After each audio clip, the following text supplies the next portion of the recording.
Before the 1950s, little was known about the deepest ocean trenches, but that they were deep, cold, and very difficult to explore. Scuba diving scientists were filming beautiful images of sea life near the surface, where water was warm and teeming with life, but the deepest parts of the ocean were largely inaccessible. Exploring ocean trenches became the purview of a small but adventurous subset of ocean scientists.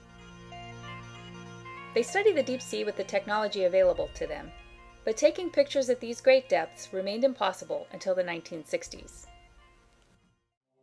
By the earliest 60s, two things were done that allowed us to begin to sample, to get back samples and so on of different kinds from such areas.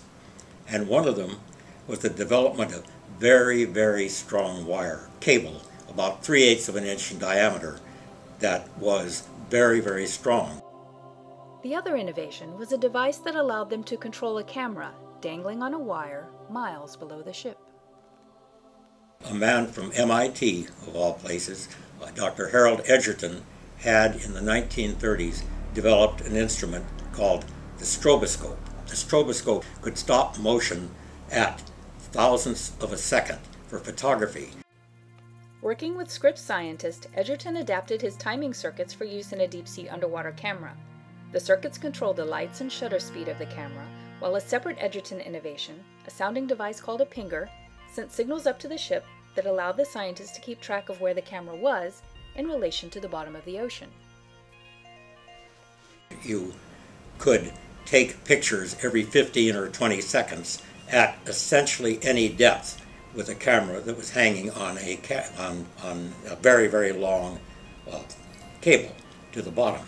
But the cameras were very, very expensive, so you had to know when it was down near the bottom. You take the ship going downslope, you tow this with thousands and thousands of meters of wire out. You poise this maybe 1 or 2 meters above the bottom and try to move it downslope, because if you're moving downslope, you're less likely to catch the camera on some large rock or something that is down there and manage to lose it. In 1967, with the camera apparatus attached to almost 8 miles of cable, Fisher photographed the Tonga Trench, the second deepest spot on Earth.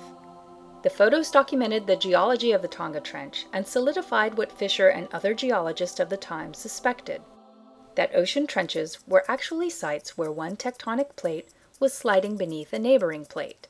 When I defended my thesis in 1957, I called that the creeping crustal layer. Since then, almost every school child has learned to call that subduction. Fisher says that some people were disappointed that the deep-sea cameras didn't capture sea monsters or other strange creatures lurking in the trench. But the seafaring scientists of the 1960s were quite satisfied with the haul. The scientific data Fisher was able to collect with his cameras and later a deep-sea dredge helped shape the modern theory of plate tectonics.